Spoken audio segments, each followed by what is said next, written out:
ओम सदाशिव समारंभाम् शंकराचार्य मध्यमाम् अस्मदाचार्य पर्यन्ताम् वन्दे गुरु परंपराम्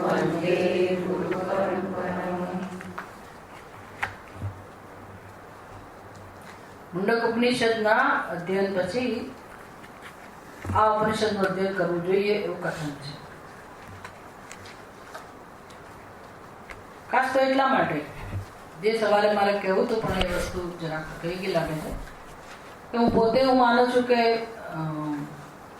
ઉપનિષદ નો ઉપદેશ આપણને સમજાય, આપણે આત્મસાત કરીએ, આપણને આપણા જીવનના પ્રશ્નો સમજાય, જેવી ચર્ચા કરીએ ને વિસ્તારથી, આ બધું દર્શન કહેવાય. આપણે પેલા હસવું આવતું હોય કે આપણે કથાના રૂપમાં કહીએ કાતે, પણ આ બધાનો સાર એક સમજ આપણી અંદર ઉત્પન્ન થવી જોઈએ. કારણ કે એ આપણો પ્રશ્ન છે. આપણે આપણા જીવનને ઓળખવું, આપણા પ્રશ્નને સમજવા.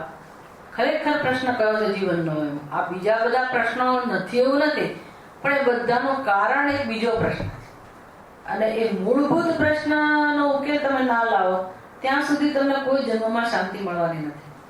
અને આ મૂળભૂત પ્રશ્નનો ઉકેલ લાવી દો તો પછી જન્મ જ નથી, પછી કોઈ જન્મ જ નથી, પછી કોઈ અનર્થ જ નથી, પછી બ્રહ્મમય પરમાત્મા જ સત્ય છે સમજાશે.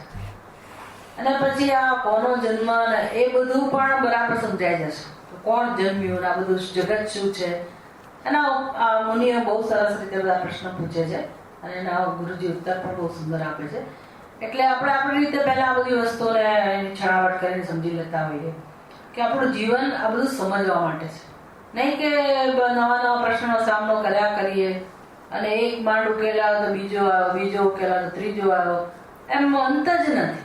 અને બધાનો અનુભવ થાય છે, પણ મુશ્કેલી શું છે, કોઈ શીખતું નથી, કોઈ જ શીખતું નથી. કારણ કે બધાને એમ છે કે હું જ દુઃખી છું, મારું જીવન આવું છે, પણ આવું નથી. આવું જે છે ને એનું નામ જ સંસાર, અને બધાના જીવનમાં છે.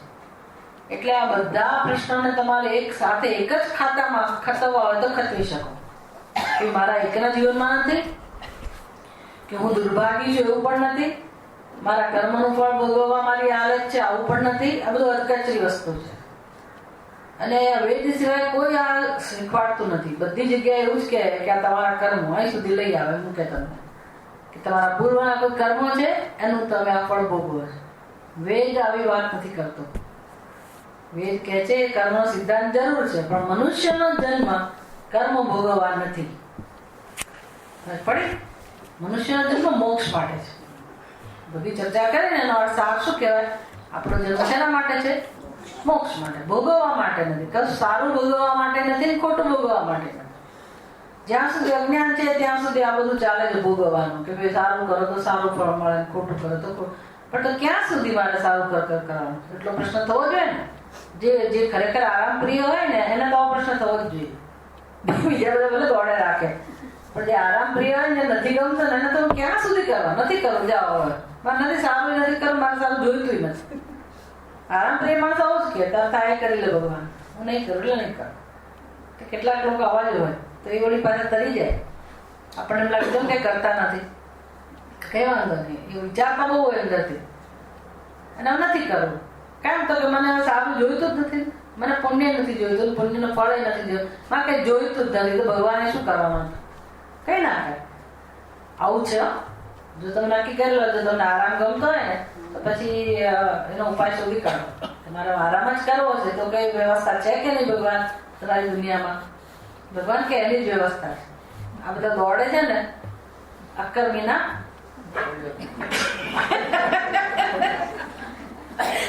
એવું કહેવત છે ને, હે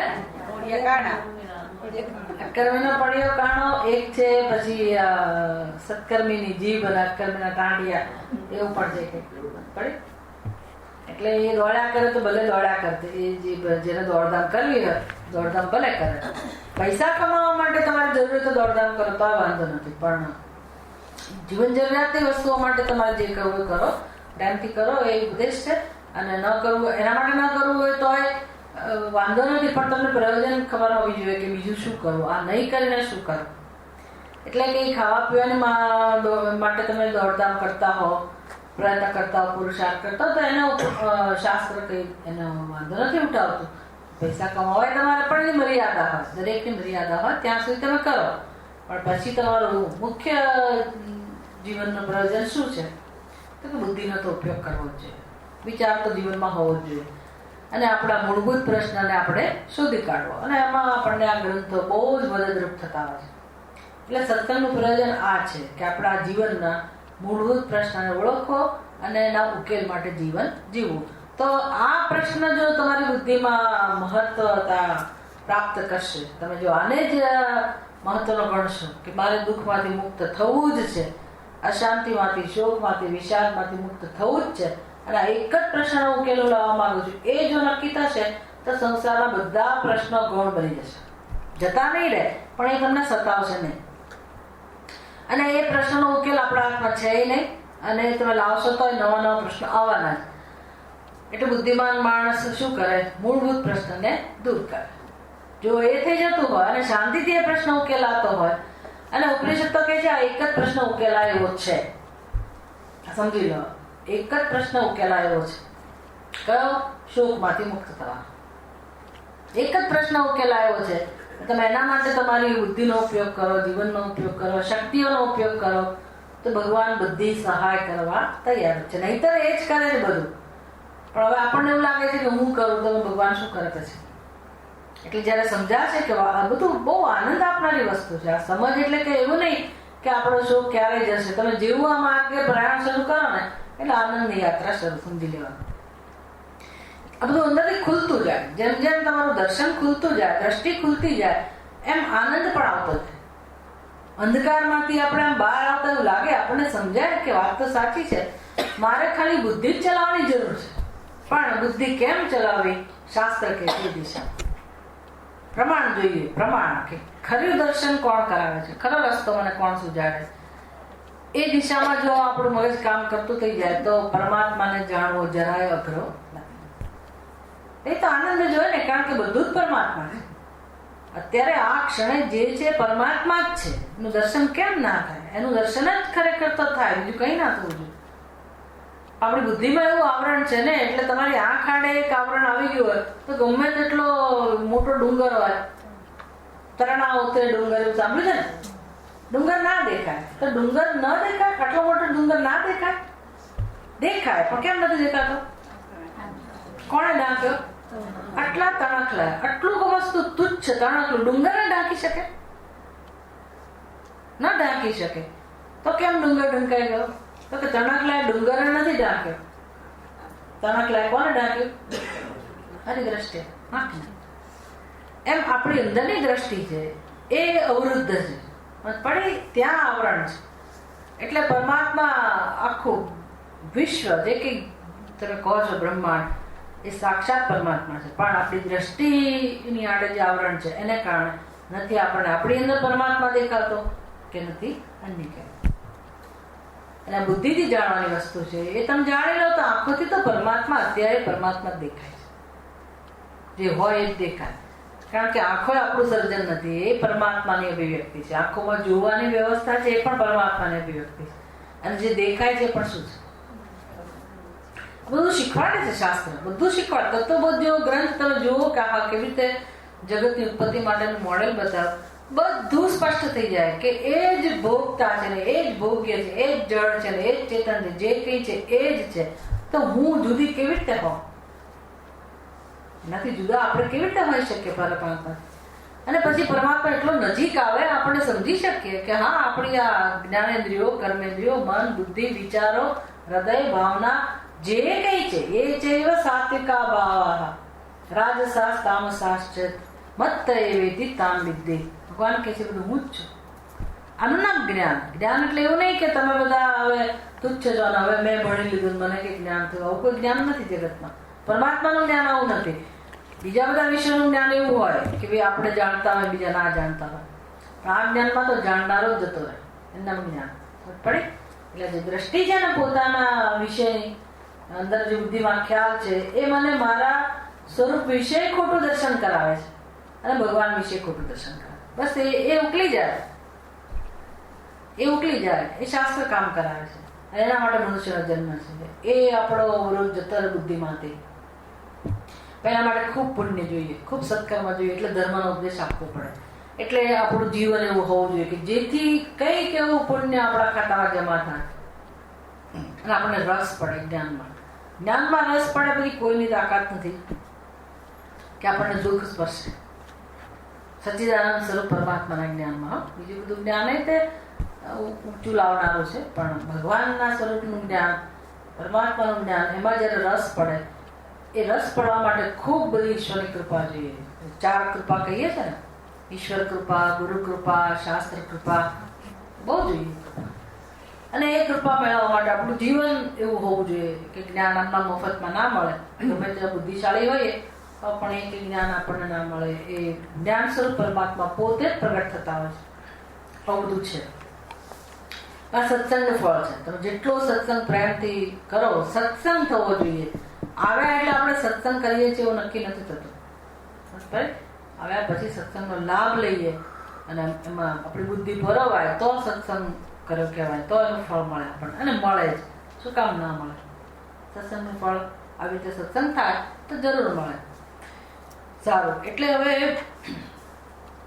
આવું જીવનના પ્રશ્નને સમજવું, એનું નામ પણ જ્ઞાન. અજ્ઞાનને ઓળખવું, એનું નામ પણ જ્ઞાન. હવે જાણીએ ને તો શું કરવું એ ખબર પડે કે ક્યાં કામ કરવું, મારી શારીરિક શક્તિ ક્યાં વાપરવી, માનસિક શક્તિઓ ક્યાં વાપરવી, મારી લાગણીઓ ક્યાં વાપરવી, ભાવના. કારણ કે બધાની પાસે ખજાનો તો છે જ ને. બધાની અંદર હૃદય છે, બધાની અંદર ભાવના છે, બધાની અંદર પ્રેમ છે, બધાની અંદર બધું સામર્થ્ય છે, પણ ક્યાં વાપરવું મોટે ભાગે વપરાતું જ નથી. કેમ તો કે આ વ્યક્તિ સારી હોય તો જ હું એને મારી મદદનો લાભ આપું, આ વ્યક્તિ અનુકૂળ હોય તો જ હું એની સાથે વાત કરું. આપણી ભાવનાઓ પણ રોકાયેલી છે બધી. પડે ને આપણું વ્યક્તિત્વ આ બધું છે તો બહુ, આપણી બુદ્ધિ આપણને રોકે. એટલે બધાની ફરિયાદ એક જ હોય કે મને જીવનમાં એકે પાત્ર એવું મળ્યું જ નહીં. પાત્ર ના મળ્યું. શેના માટે? હે શું લગ્ન? આવા લોકો જવાબ આપવા બેઠા. લગ્ન તો કરીને બેઠા, શું લગ્ન પાત્ર ના મળે? તમારી જ વાત છે, બીજા કોઈ વાત નથી કરતી. હું સારા ખરાબ ની વાત નથી કરતી. હું એમ કહું છું બધાની ફરિયાદ છે મને પાત્ર ના મળે. પાત્ર ના મળ્યું એટલે શું કહે છે? તમને તમારે પ્રેમ આપવો છે. તમારી ફરિયાદ શું છે? તમારે ખરેખર ખૂબ પ્રેમ આપવો છે, પણ તમને યોગ્ય પાત્ર મળ્યું નથી. પ્રેમની ખોટ નથી, પ્રેમ ઢગલાબંધ છે, પણ એ ક્યાં મારે આપવો એવું મને કોઈ યોગ્ય પાત્ર જણાતું નથી. આવી ફરિયાદ છે. પણ આમાંથી ઘણું બધું શીખવા મળે કે ભાઈ એનો અર્થ એ તો નક્કી થઈ ગયો કે તમારે ઘણો પ્રેમ તો આપી શકો એમ છો જ, ખજાનો તો છે જ, પણ તમને યોગ્ય પાત્રમાંથી નથી મળતું. ભગવાન કહે છે આટલું મોટું જગત પાત્ર છે, તમે શું કામ એક જ પાત્રની શોધમાં છો? જ્યાં જરૂર હોય ત્યાં આપો. પણ ના, એને તો ના આપો. મને કોણ મદદ કરે છે એને હું આપું. ખરો ને? આપણે કંઈક સારી વસ્તુ વેચવી ને તો આપણે એની કેટેગરી નક્કી કરીએ કે સૌથી સારું તો કોને આપું, કે બધાને થોડું આપી દેવાય. વ્યવહારમાં ભલે તમે એવું રાખો કે સારું હોય તમે પોતાના ના આપો અને બીજાને બીજું આપો, બધું કરો. આ તો આપીએ જ નહીં. આપણે આપણી જેવા અમારી પાસે જ રાખીએ. શું કામ આપીએ? ભાઈ ના આપીએ. એ વ્યવહારમાં તમે જે કરતા હો, પણ પારમાર્થિક દ્રષ્ટિએ તો મુખ્ય પ્રશ્ન આ જ છે. એટલે આ બધું જીવન છે. આમાંથી આપણે કેમ મોક્ષ મેળવવો, આ બધી સમસ્યાઓમાંથી કેમ બહાર આવવું? તો કે મૂળભૂત સમસ્યા આ જ છે. અજ્ઞાન એ આપણી મૂળભૂત સમસ્યા છે. આવરણ એ આપણી મૂળભૂત સમસ્યા છે. એને કારણે પરમાત્મા હોવા છતાં જણાતો નથી. તો હવે જીવનનો ઉપયોગ શેના માટે કરવો? હવે જો બીજા બધા પ્રશ્નો આપણને એવું લાગે કે ન ઉકેલ તો ચાલે, કારણ કે હવે કોઈ કાઢી મૂકવા નથી ઘરમાંથી, હવે એવી ચિંતા નથી, ખરો ને? એટલે હવે એ બધું તો પૂરું થઈ ગયું. ગૃહસ્થ આશ્રમમાં જે કે ચડતી પડતી આવવાની હતી, જે બન્યું બધું એના પર પૂર્ણ વિરામ. હવે જે થયું તે થયું. હવે આ સિવાય કઈ છૂટકો નથી. તમારે આમાં જ જીવવાનું છે. હવે કઈ નવી દુનિયા શરૂ કરવા જવાનું નથી. એટલે હવે એવી ચિંતા પણ નથી કે હવે મારું શું થશે. ખાવા પીવાનું પણ મળી રહે છે અને નાની મોટી જરૂરિયાતો પૂરી થતી હોય તો હવે આપણા જીવનમાં વિવેક જન્મવો જોઈએ કે હું મારી શક્તિઓનો ઉપયોગ શેના માટે કરું? મારી જાતને દુઃખમાંથી મુક્ત કરવા માટે, બીજા માટે નહીં, પણ હું જ મારી જાતને દુઃખમાંથી શોકમાંથી મુક્ત કરું. હવે સ્પષ્ટતા સાથે સત્સંગ કરીએ ને તો બહુ આનંદ આવે. પછી ભગવાન પણ સહાય કરે. ભગવાનને એમાં જ રસ છે કે આપણે છૂટીએ, એવું છે. કારણ કે એને કેટલી માથાકૂટ કરવી પડે ને. આજે તમે નવી નવી યોજનાઓ કરો, નવી નવી ઈચ્છાઓ અધૂરી રાખીને જાઓ અહીંથી, તો કોને ચિંતા? કોને ચિંતા? ભગવાન.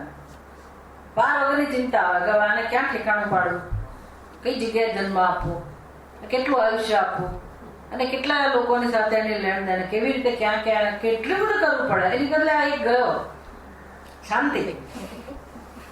યમરાજા બિચારા કે જ છે કે હું તો નથી ઈચ્છતો કોઈને લેવા જવા માટે. હું તો રાહ જોઉં છું કે મને આશા હોય કે આ જીવને મનુષ્યનો જન્મ મળે ને તો ફરી પાછળ નહીં મારે એની પાસે જવું પડે. એની બદલે પુનઃ પુનઃ વશમ મેં આપદ્ય, આ ફરી મારી પાસે આવે છે. તો આપણી ભૂલ છે ને. શું કામ આપણે યમરાજા પાસે જવું જોઈએ? અહીંથી મને મુક્ત થવાનો માર્ગ મળી જ ગયો, બારી મળી જ ગઈ, તો મનુષ્ય શરીરમાં આવ્યા પછી મુક્ત જ થવાનું હોય ને. આ નિશ્ચય થવો બહુ મોટી કૃપા છે ભગવાનની કે મારે મુક્ત જ થવું છે.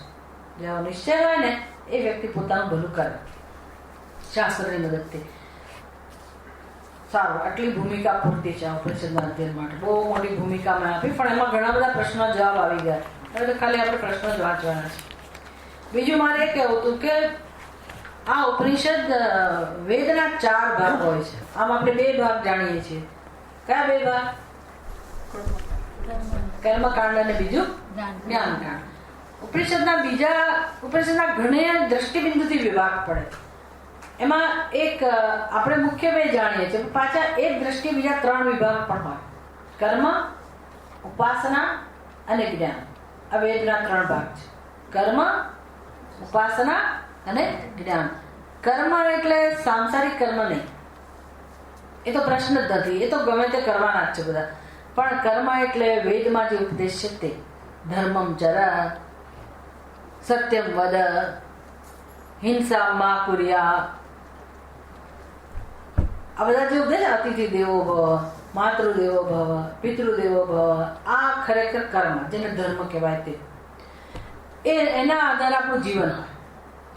એમ કરતા કરતા એ કર્મનું ફળ અંતઃકરણ શુદ્ધિ, અને હવે આપણને ભગવાનની કૃપાથી અને આ ધર્મના આચરણથી પરમાત્માના ચિંતનમાં, પરમાત્માની સેવામાં રસ પડે. એટલે અંતઃકરણ શુદ્ધિ પછી મોક્ષ માટેની તૈયારી, એટલે બીજું પગથિયું અંતઃકરણ નૈશ્ચલ્ય. અંતઃકરણ નૈશ્ચલ્ય એટલે આપણા મનમાં એક જ વિષય કેન્દ્રિત હોય અને આપણે એમાં એકાગ્રતાપૂર્વક આપણી બધી શક્તિઓનો ઉપયોગ કરી અને દેહ તરફ આગળ વધીએ, અને ઉપાસના કહેવાય.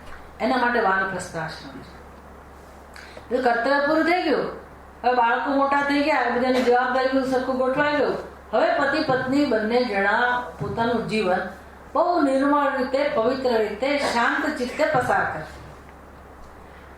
એટલે જે કંઈ શીખ્યા હોય જીવનમાં, જે કંઈ બધી પરીક્ષા કરીને તમે ચિંતન કરીને બધું શીખ્યા હો, તો બંને જણા બહુ પ્રેમથી એક જ વિષય ઉપર તમે આગળ વધો, અને એ છે ઉપાસનાનો માર્ગ. એટલે વેદની અંદર કર્મ, પછી બીજું પગથિયું ઉપાસના, જેથી આપણું ફોકસ, એટલે કે હવે જે કહે કે ધ્યાન પૂરેપૂરું એક જ વિષય ઉપર હોય, બીજું બધું ગૌણ હોય, પરમાત્મા જ મુખ્ય વિષય હોય. એટલે એકાદશી તો કે ભાઈ પારાયણ કરો, સોમવાર તો કે આટલું 1 વાર કરો, આટલું મંદિરમાં પૂજા કરો, આટલા જપ કરો, શ્રાવણ મહિનામાં આ કરો, પેલા મહિનામાં પેલું કરો, આ તિથિ આ કરો, તીર્થ યાત્રા, વ્રત, તપશ્ચર્યા.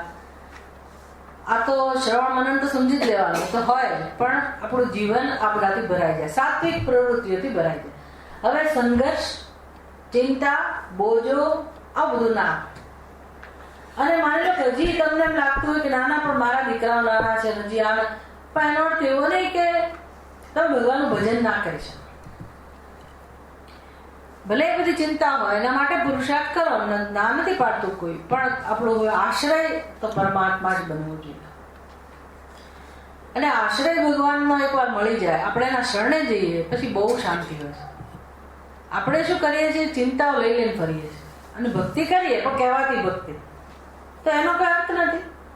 ભક્તિ માત્ર, શરણાગતિ માત્ર આપણો બોજો હળવો કરે અને આપણને અંદરથી પ્રેમ મળે, આશ્વાસન મળે, વિશ્વાસ પ્રાપ્ત થાય, એક અંદરથી બળ પ્રાપ્ત થાય, શક્તિ પ્રાપ્ત થાય, રક્ષા કવચ પ્રાપ્ત થાય.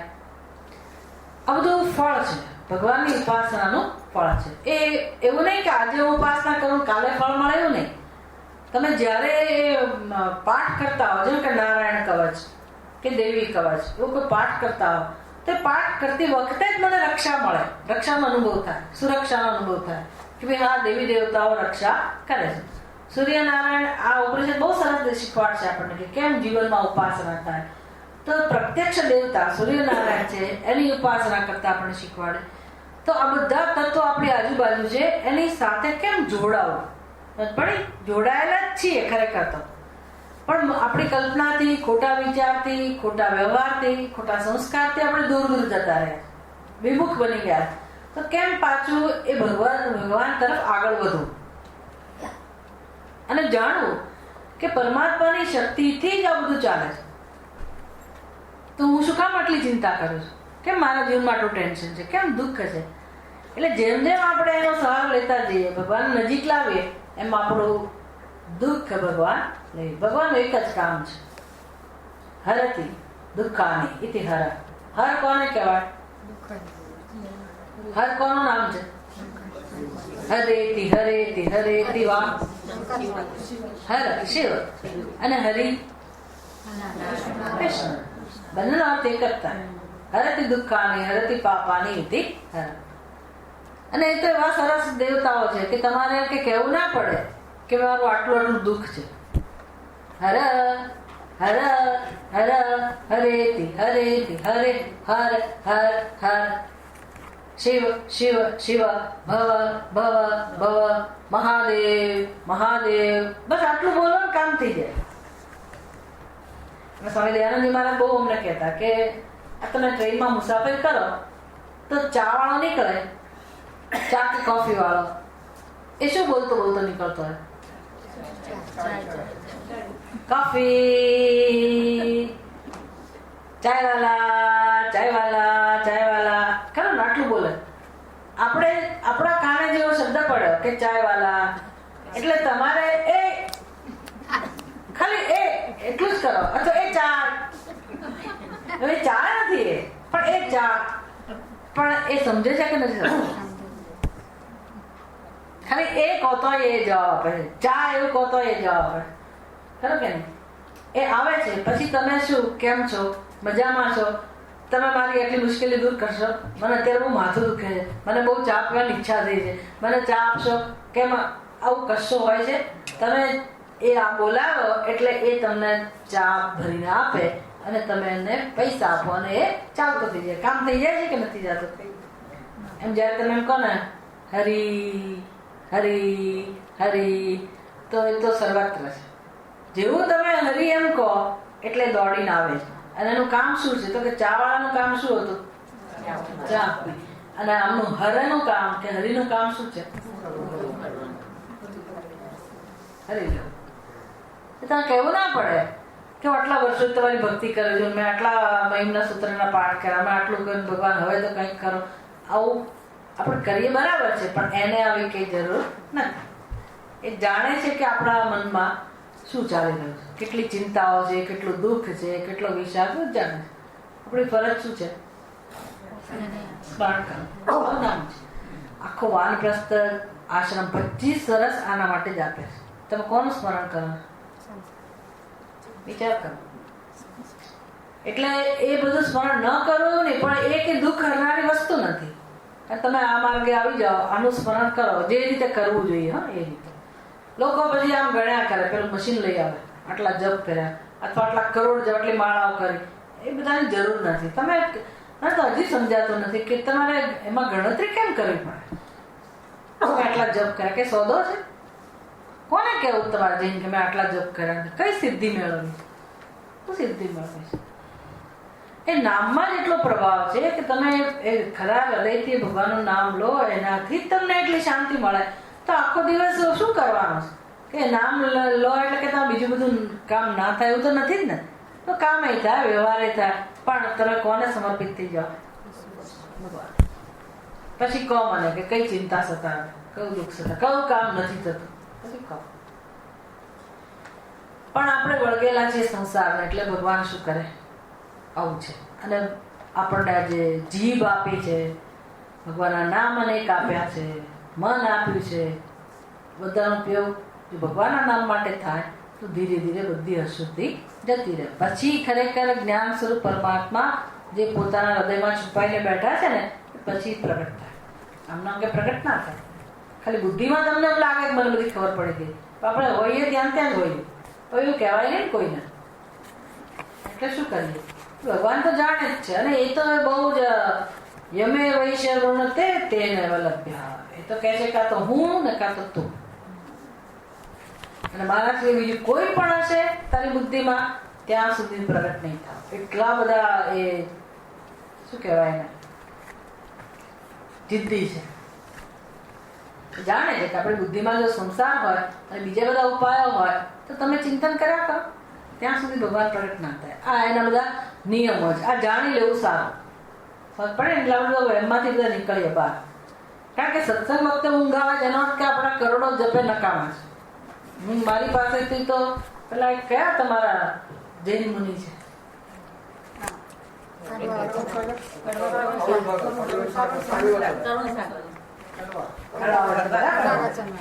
એની પાસેથી જ મળે એવો નિયમ નથી. કડવા વચન જ બધા તરુણ સાગરની પાસે જાઓ તો જ કડવું સાંભળો નિયમ નથી. એટલે કારણ કે કડવું સત્ય છે કે સત્સંગ એ બધા જ તમારા સત્કર્મોનું ફળ છે. અને સત્સંગ વખતે જ જો મારું મન સાથ ના આપે એનો અર્થ કે મારી બધી સાધના નિષ્ફળ છે. સીધી જ વાત છે, સીધી જ. કારણ કે એ દરેક ભગવાનના નામ કે બધાના સાધનો એનું ફળ એટલે આત્મજ્ઞાન. આત્મજ્ઞાન માટે જો મારા મનમાં વિરોધ હોય તો એનો અર્થ કે મેં જે સાધના કરી એ ફળી નથી. બાકી બધી સાધનાનું ફળ શું હોય? પોતાનું સત્ય, પોતાનું આત્મ સ્વરૂપ, એનું મને ભાન થવું. એટલે જેટલો સાધન કરો પણ એવી રીતે કરો કે જેથી સત્સંગમાં જાગૃતિ આવે. સત્સંગ વખતે તમે પછી બધી સાધનાઓ કરીને આવી સત્સંગ વખતે જોકા ખાઓ તેનો અર્થ કે જમવાનો પીરસાઈ ગયો, રસોઈ બનાવી દોડીને, અને હવે જમતી વખતે જ મને ભૂખ નથી, તો એનો કોઈ અર્થ નથી.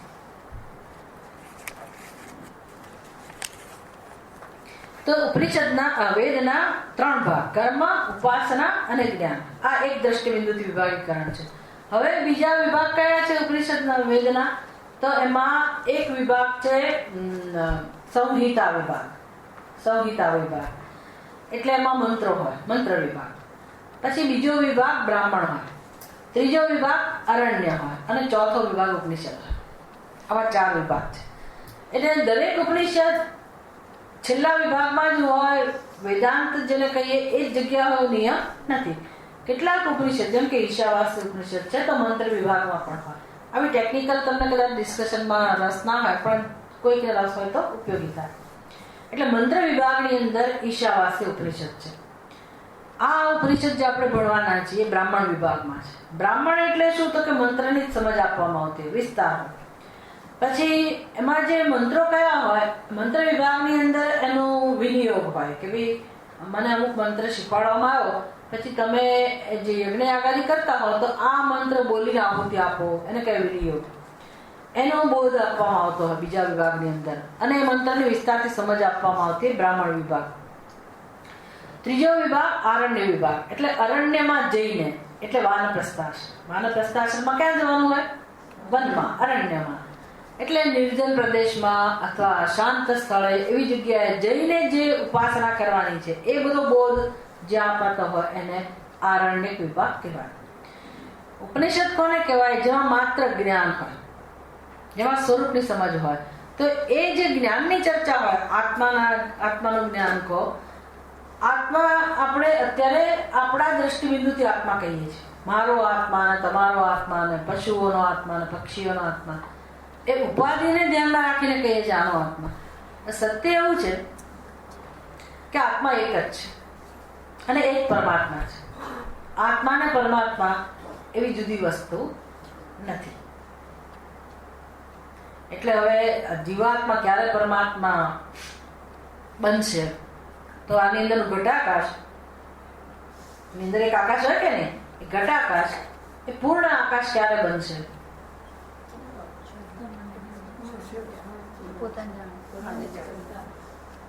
પણ એ ન જાણે તો એ છે શું? પૂર્ણ જ છે ને. એ જાણે પછી બનશે એવું નથી ને. પણ એ પોતાને ઘટાકાશ કહે છે, પણ ત્યારે છે શું? એમ હું ને તમે પણ પોતાના આત્મા કહીએ છીએ ત્યારે પણ શું છીએ? પરમાત્મા, ઈશ્વર. પડે અને કેટલા હોય? એક જ. આકાશ કેટલું હોય? એક જ. એમાં બ્રહ્મ સચ્ચિદાનંદ સ્વરૂપ પરમાત્મા એ જ છે, એ સિવાય કશું નથી. અને એ અહીંયા જ અત્યારે જ આ ક્ષણે એ પરમાત્મા છે. પરમાત્મા સિવાય બીજું કોઈ સત્ય નથી. આ દર્શન, આ સત્ય સુધી જ્યાં સુધી આપણી બુદ્ધિ ન પહોંચે ત્યાં સુધી આપણને ના સમજાય. આપણી બુદ્ધિને ત્યાં સુધી લઈ જવાની. તમે વિચાર કરો કે બુદ્ધિ પાસે કેટલું કામ લેવાનું છે. અત્યારે આપણે આ બુદ્ધિ આ ચામડીમાં જ છે. સમજ પડી? ચામડીમાં નહીં, ચામડીમાં હોય તો હજી તો ઘણું નજીક કહેવાય. હજી મારી આજુબાજુ જે મારું ઘર, મારું મારું જેને કહું છું ને, ત્યાં મારી બુદ્ધિનિષ્ઠ છે. મારું ઘર, મારી મિલકત, મારા સગાવાલા, ત્યાં આપણી બુદ્ધિ છે. તો આનાથી દૂર થઈ કે નહીં વસ્તુ? જેને આત્માને સંબંધ નથી, જળ વસ્તુમાં આપણી બુદ્ધિ નિષ્ઠ છે, ત્યાંથી એ બુદ્ધિને ધીરે ધીરે ધીરે ક્યાં લઈ જવાની છે? સચ્ચિદાનંદ સ્વરૂપ પરમાત્મા સુધી. કેટલું કામ લેવાનું બુદ્ધિ પાસેથી? આજે બચીશું, કાલે બચશું, જે જન્મો વીતી ગયા.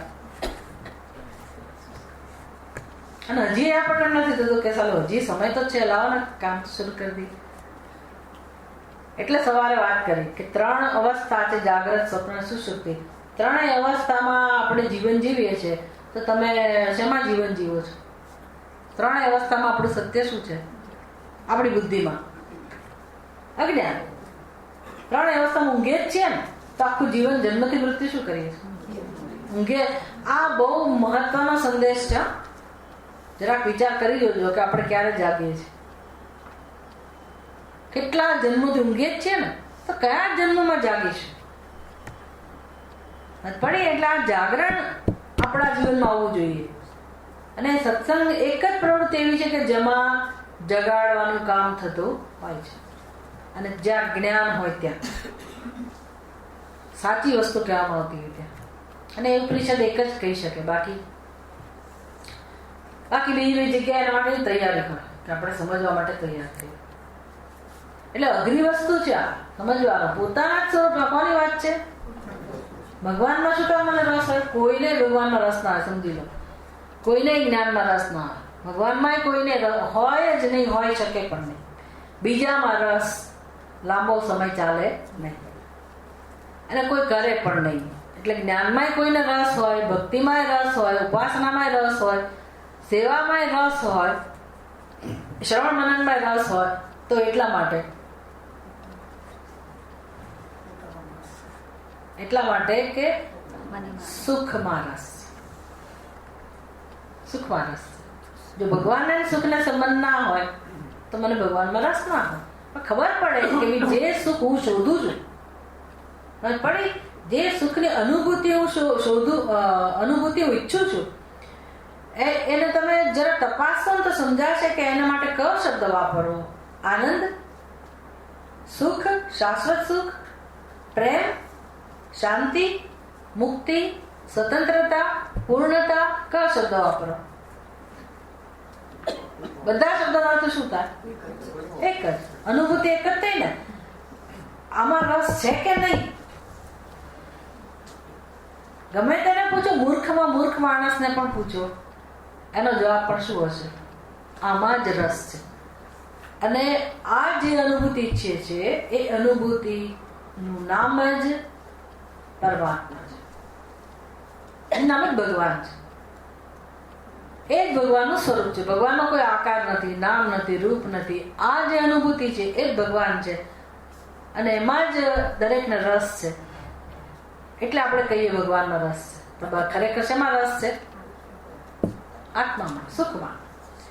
પણ એનું જ્ઞાન થવું જોઈએ. એટલે આપણને શેમાં રસ છે? જ્ઞાનમાં. એનું જ્ઞાન ક્યાંથી મળે? ગુરુ પાસે. એટલે ગુરુમાં રસ છે. ગુરુ પોતાનું જ્ઞાન આપે છે શાસ્ત્રનું. એટલે શેમાં રસ? શાસ્ત્રમાં.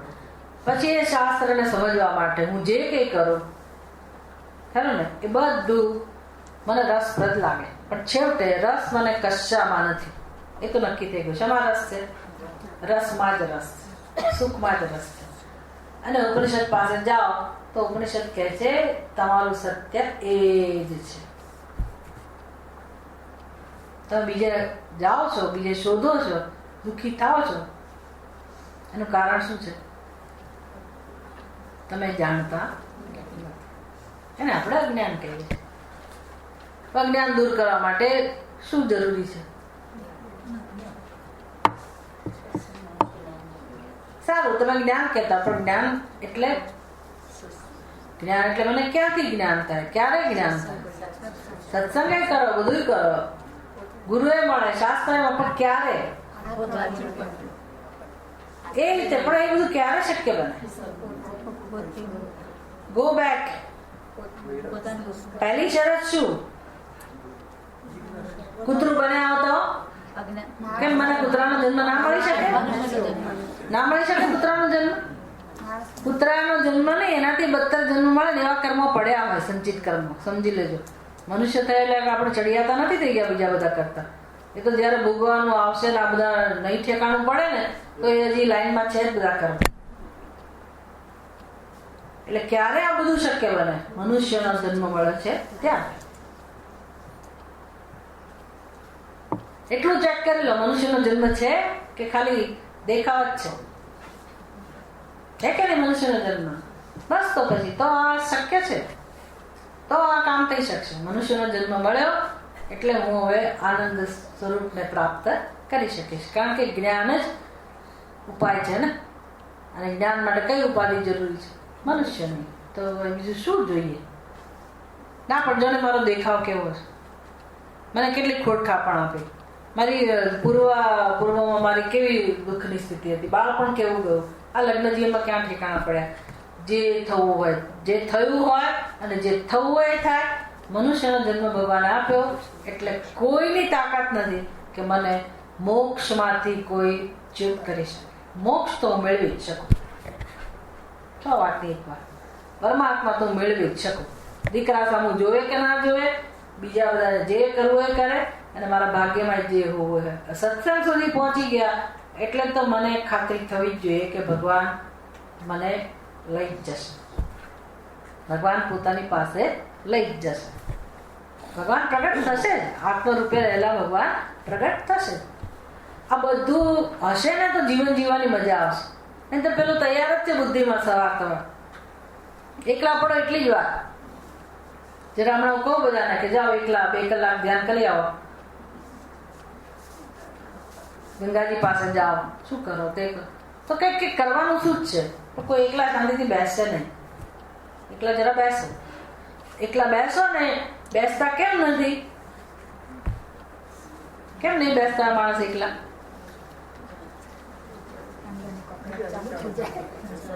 શું કરો તમે એકલા હો ત્યારે? એકલા પડો એટલી જ વાર અંદર પેલો જીન છે ને બેઠેલો જ છે, વળગાડ ભૂત બેઠેલું જ છે અને તમને ત્રાસ આપવા તૈયાર છે. તરત જ. એટલે કોઈ એકલું બેસે જ નહીં. જરા સામનો કરો એકલા ખબર પડે કે યાત્રા કેવી છે. કોઈ ના કરે. પછી બોલે બીજા એકલા રહેતા હોય ને તો કે ભગવાન માટે કે એકલા જવાની જરૂર નથી. ગુફામાં જતા તમે જાઓ તો ખરા, પેલા 1 કલાક એકલા તો રહો. પછી પેલો જાય છે એને ઘણો આગળ વધેલો પડી. ભલે પેલા શરૂઆતમાં બિચારા એવું લાગે કે કશું છોડીને ગયા આમ તેમ. તમે એટલું તો કરી બતાવો. કશું છોડ્યા વગર તો એકલા બેસી બતાવો. અસંભવ. કાં તો માણસ ઊંઘી જ જવાનો અને કાં તો એ બેચેન થઈ જશે, કશું કર્યા વગર રહેશે જ નહીં. પોતાનો સામનો નથી થતો. સમજી લો, આવા આપણે છીએ. પડે ને બીજા કઈ રીતે કરી શકે આપણો સામનો? અને આપણે ફરિયાદ કરીએ, આને મને સ્વીકાર ના કરે, પેલો મારો તિરસ્કાર કરે, પેલી મારી તિરસ્કાર કરે. ફલા, તો શું કામ બધે ભીખ માંગીએ? તમે કેમ તમારી પાસેથી પ્રેમ નથી મેળવી શકતા? કારણ કે આપણે એવા નથી. એના માટે કોણ જવાબદાર છે? બીજા જવાબદાર છે. ભગવાને તમને એવા નથી બનાવ્યા. ભગવાને જે બનાવ્યા છે આપણને, એ તો નરા શુદ્ધ સ્ફટિક સંકાશ, અત્યંત સ્વચ્છ, નિર્મળ, પવિત્ર એવા જ બનાવ્યા છે. ભગવાનનું સર્જનમાં કઈ ખોટ નથી. એ તો આપણે એવા જ છીએ. અત્યારે આ ક્ષણે પણ આપણું સત્ય તો એ જ છે. પણ આપણા મન બુદ્ધિ આપણે એવા કરી મૂક્યા છે કે આપણને આપણો સામનો જ નથી કરી શકતા. અને એ પાછી ખબર નથી કે આપણે નથી ગમતા. એ ખબર નથી. કેટલું બધું અજ્ઞાનની તો કોઈ હદ હોય ને. કેટલું અજ્ઞાન છે જીવન, પારાવાર અજ્ઞાન છે. સારું, એટલે ત્રીજો વિભાગ આરણ્ય વિભાગ. એમાં આ પ્રકારનો ઉપદેશ છે કે હવે જીવનમાં એવો એક પડાવ આવે કે જ્યાં માણસ શાંતિને પસંદ કરે કે ભાઈ હવે વૈરાગ્ય, હવે ઇનફ, અલમ. અને બહુ બધા કકડાટ લઈને આવે તમારા પરિવારના સભ્યો, તો બધાને આશીર્વાદ આપો અને સાચા રસ્તે લઈ જાઓ કે તમે તમારા પ્રશ્ન આ રીતે ઉકેલો.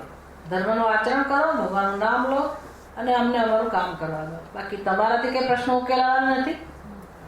તમારા પ્રશ્નો છે એ નથી ઉકેલાવાના, એના પ્રશ્નો તમારાથી ઉકેલાવાના નથી. એટલે જ્યાં ઉકેલાય, જે રીતે ઉકેલાય એ રસ્તો અપનાવો અને એમને પણ એનું માર્ગદર્શન આપો. પણ તમે ચિંતામાંથી મુક્ત થઈ ભગવાનનો આશ્રય લઈ પ્રેમપૂર્ણ જીવન જીવતા શીખો. એ માટેની આ અવસ્થા એટલે વાનપ્રસ્થાશ્રમ. એ જ્યાં ઉપદેશ છે એ આરણ્યક વિભાગ. અને છેવટે ઉપનિષદ, જ્ઞાનની, પણ ખાલી જ્ઞાનની ચર્ચા હોય જેમાં એવા 4 વિભાગ. એમાં બ્રાહ્મણ વિભાગની અંદર આ ઉપનિષદ આવેલો છે. કયો ઉપનિષદ? પ્રશ્ન ઉપનિષદ બ્રાહ્મણ વિભાગની અંદર છે. અને દરેક ઉપનિષદનો જે શાખા અંતર્ગત હોય એનો શાંતિ મંત્ર હોય. તો આ ઉપનિષદનો એક શાંતિ મંત્ર છે. એ આપણે પહેલા બોલીએ. હું બોલાવડો પ્રમાણે બોલજો. ઓમ ભદ્રં કર્ણેભિઃ શૃણુયામ દેવાઃ. ઓમ ભદ્રં કર્ણેભિઃ શૃણુયામ દેવાઃ. ભદ્રં પશ્યેમાક્ષભિર્યજત્રાઃ.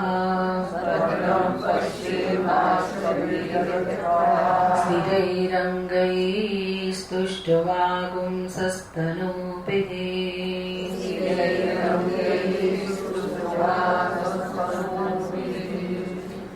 व्यशेमदेवहितं यदायुः.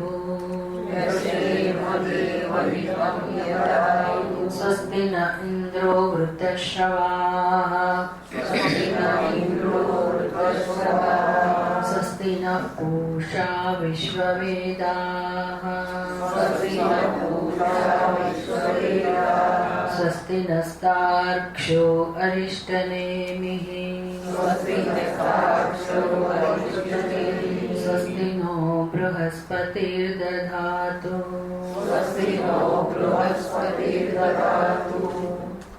બહુ સુંદર શાંતિ મંત્ર છે. એને એટલી સરસ પ્રાર્થના છે, એનો અર્થ પણ બહુ સુંદર છે. આપણે વધારે સમય એના માટે નહીં આપીએ. દરેક વખતે મુંડક ઉપનિષદ વખતે પણ આ બોલતા હતા અને શાંતિ મંત્ર માટે પણ આ બોલાય છે. એ વખતે પણ પ્રાર્થનાના રૂપમાં થતો હોય છે. જાણીએ છીએ એનો અર્થ મોટે ભાગે, પણ નવા લોકો માટે ઓમ ભદ્રં કર્ણેભિઃ શૃણુયામ દેવાઃ. એ દેવતાઓ કર્ણેભિઃ ભદ્રં શૃણુયામ. ઓમ ભગવાનને સંબોધન છે, પરમાત્માનું નામ છે. એ પરમાત્મા, એ દેવતાઓ અમે અમારા કાનથી કલ્યાણકારી વસ્તુનું શ્રવણ કરીએ. જેનાથી અમારું કલ્યાણ થાય એવી વસ્તુનું શ્રવણ કરીએ. એના કેટલા બધા અર્થ થાય. આખું જગત પરમાત્મામય હોય તો શું કામ તમારે એવું કહેવું પડે કે અમુક જ વસ્તુનું શ્રવણ કરીએ? કારણ કે આપણી બુદ્ધિ અર્થઘટન જુદું જુદું કરતી હોય, અથવા પ્રત્યક્ષ રીતે એવું જણાતું હોય કે આ કલ્યાણકારી નથી અથવા કલ્યાણકારી છે, ભદ્રમ અથવા અભદ્રમ. તો ન જોવું હોય તો આપણને દેખાય. ટીવી જોવા બેઠા હો, તમારે જોવા સમાચાર અને જાત જાતની એડવર્ટાઇઝમેન્ટ તમે જુઓ, પણ બધું જોયા પછી જ ખબર પડે ને કે આ અભદ્ર છે, કે બંધ કરો હવે, આપણે આવું નથી જોવું. અને શું કામ આવું કહેવું પડે? તો કે માણસનું જીવન એવું છે, વ્યક્તિત્વ એવું છે કે આપણને ભગવાને જે આ કરણો આપેલા છે, જ્ઞાનેન્દ્રિયો, એ સતત કાર્યશીલ છે, સતત પ્રવૃત્ત છે, અને જ્ઞાનની જ આરાધના થઈ રહી છે. એટલે કાનથી મને જે સંભળાય એ પણ મારા અંદર પ્રવેશે અને એનો અર્થ હોય, એનું એક જ્ઞાન જમા થાય, સંસ્કાર જમા થાય. આંખોથી પણ હું જે કંઈ જોઉં એ પણ મારા અંદર જાય, એના પણ એક સંસ્કાર જમા થાય, એની પણ એક વિશેષ સમજ હોય, સારી ખરાબ જે કંઈ કહો, આ બધું આપણું એક વ્યક્તિત્વ તૈયાર થતું હોય. અને મોટે ભાગે આપણે જે જોઈએ અને જે સાંભળીએ, પછી ભોજન વગેરે પ્રવૃત્તિ તો કરી જ. શબ્દ, સ્પર્શ, રૂપ, રસ, ગંધ, આ બધું જ્ઞાન છે. બધું જ્ઞાન આપણે પ્રાપ્ત કર્યા જ કરીએ છીએ, ચાલે એ બાજુથી. પણ સૌથી વધારે પ્રભાવ કોનો હોય? આંખો અને કાન. આ બે દ્વારા આપણે બહુ બધું મેળવતા હોય જાણકારી. એક અડધી કલાક ટીવી જોવા બેઠા હોય તો આપણી અંદર કેટલી વસ્તુઓ અંદર ઉતરી જાય, અને એનો લાભ આખી દુનિયા લે છે પાછી. એટલે બિઝનેસમેન ધારો કે ધંધો કરતા હોય, પોતાની પ્રોડક્ટ વેચવી હોય, તો અમુક પ્રકારની કોમર્શિયલ જાહેરાત એને બનાવી, અને તમે સિરિયલ જોવા બેઠા છો અને એ વખતે પોતાની જાહેરાત મૂકે. તમે જોયું છે ને કે તમારે અગત્યના સમાચારો સાંભળાય ને તો વચ્ચે કેટલી બધી વાર આવે જાહેરાત, એક ને એક વસ્તુ.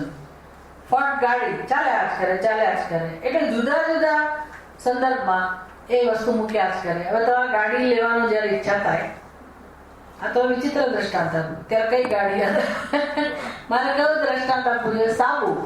હવે આજકાલ કયા સાબુની એડવર્ટાઇઝમેન્ટ આવે છે મને ખબર નથી, પણ એક જવાનો હતો,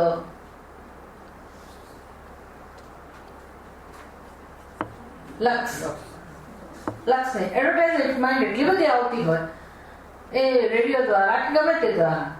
તમે તમારે જયારે સાબુ ખરીદવાની જરૂર પડી અને તમે શોપમાં જાઓ તો કયો સાબુ માંગવાનો? તમે એવું નહીં પૂછો કે તારી પાસે કઈ કઈ કેટેગરીના સાબુ જરા મને બતાવો, મને પોસાય એવો, ક્વોલિટી વાઇઝ આ તે, એવું કોઈ નહીં કરે. નક્કી થઈ જ ગયું કે સાબુ એટલે લક્સ. પડે ને? આ કોણે નક્કી કર્યું? આપણે નહીં, સાબુ વેચવા વાળા. રીત કઈ અપનાવી? આપણી લાલસા, ભોગ બુદ્ધિ. સાબુ તો જરા દ્રષ્ટાંત છે, પણ પછી 2 મિનિટ, 2 મિનિટ્સ, મમ્મી ભૂખ લગી, 2 મિનિટ્સ.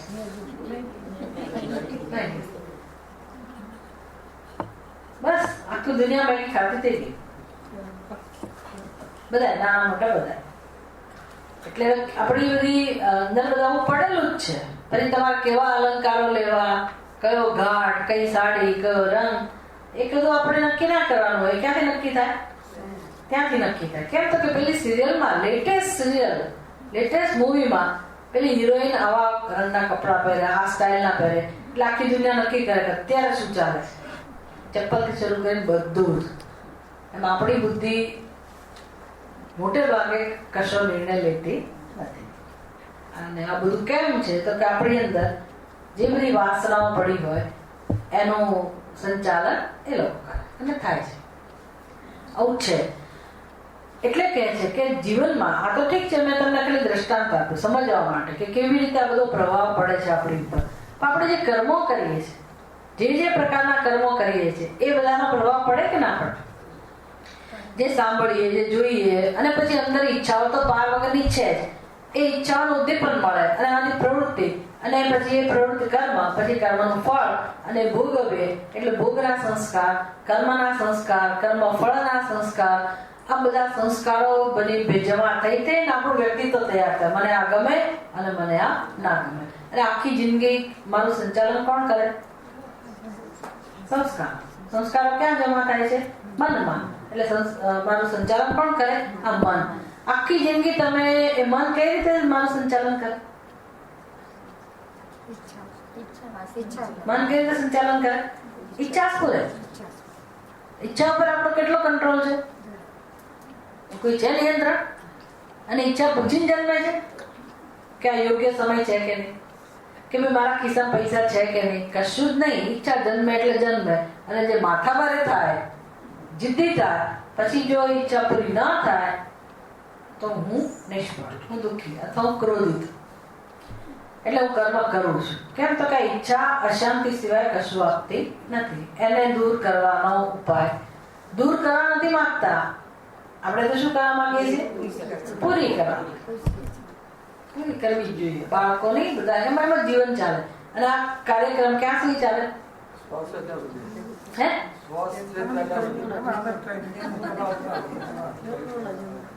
આખી જિંદગી એવું કહ્યું તો કહો, પણ નવો જન્મ મને કોના કારણે મળશે?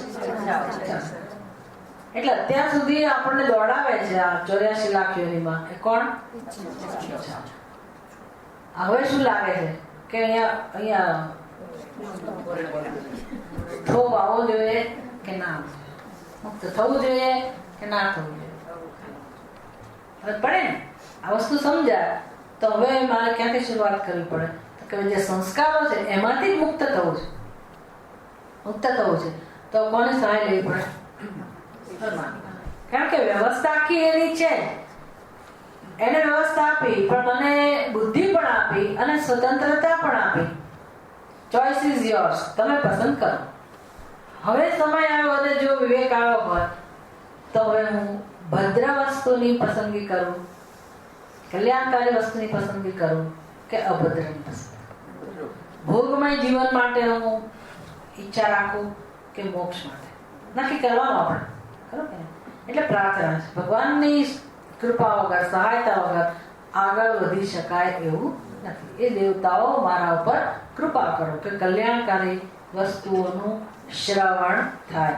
તમારી ઈચ્છાથી આવ્યા હો કે પરેચ્છાથી આવ્યા હો કે અનિચ્છાથી આવ્યા, ઘસડાઈને આવ્યા હો, પણ અહીં સુધી આવવાના કાને પડ્યું તો સમજવું કે કોઈ જન્મમાં તમે પ્રાર્થના કરી હશે અને ભગવાને પૂરી કરવી પડે તો કલ્યાણકારી વસ્તુઓનું શ્રવણ થાય છે.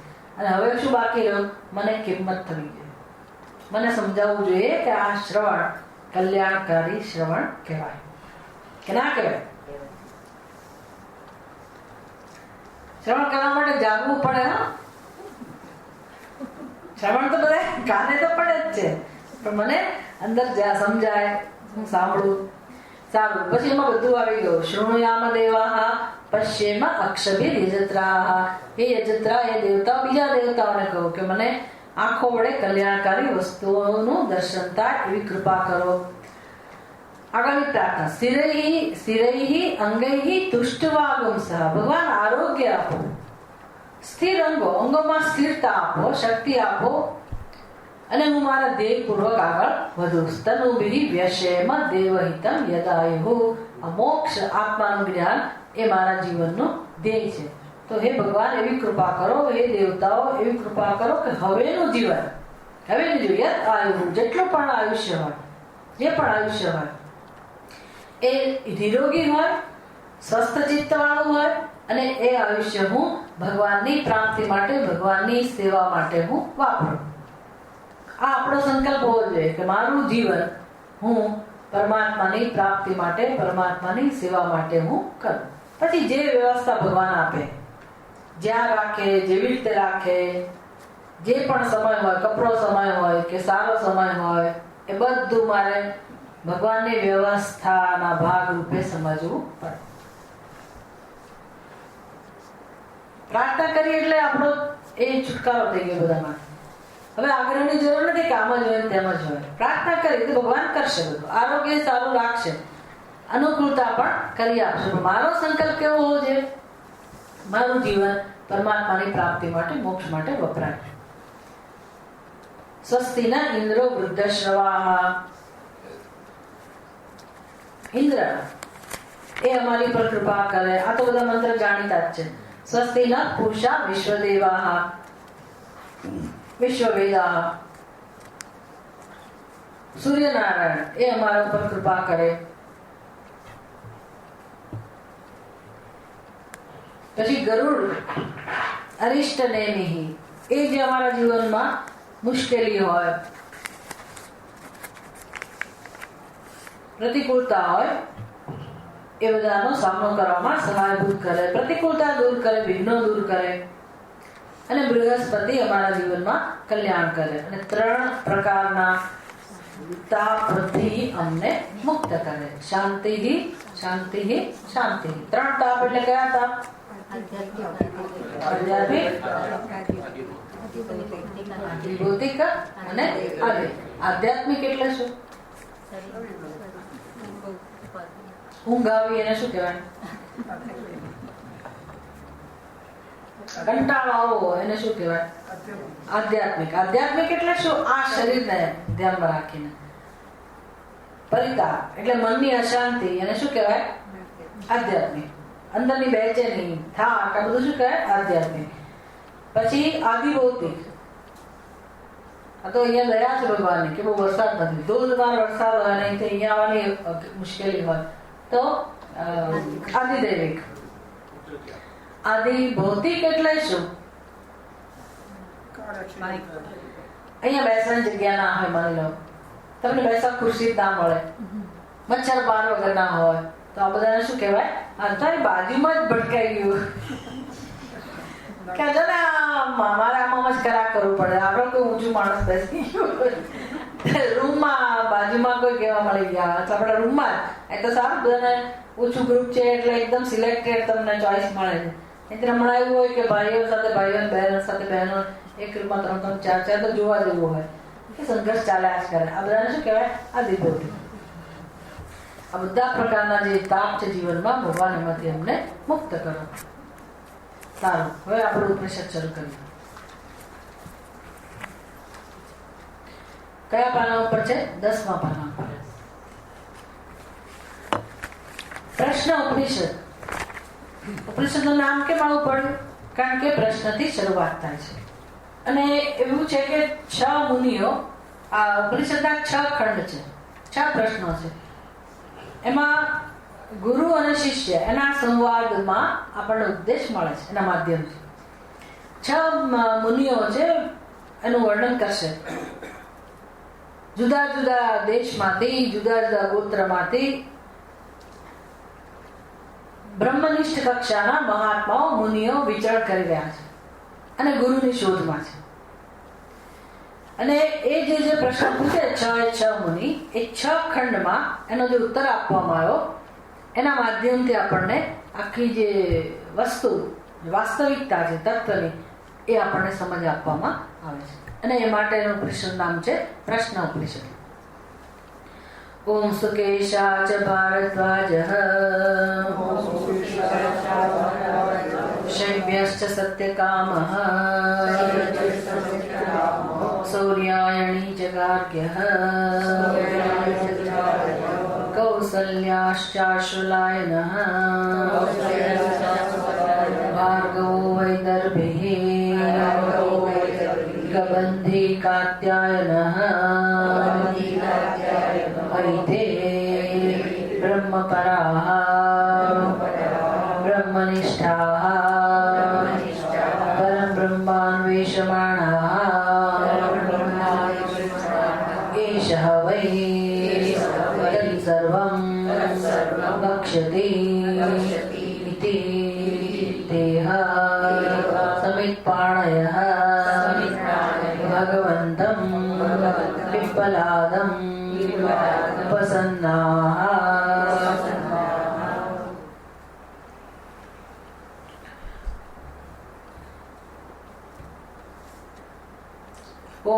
ઓમ એ મંગલિક છે અને ઉપનિષદની શરૂઆતમાં એનો ઉપયોગ થયો. ઓમકારશ્ચાત શબ્દશ્ચ દ્વાવેતો બ્રહ્મણ પુરા કંઠમ વિદ્વા વિનિર્યાતો તસ્માન માંગલિકા ઉભો. મંગલાચરણ કરવું જોયું કહો તો ઓમ થી મંગલાચરણ થઈ ગયું.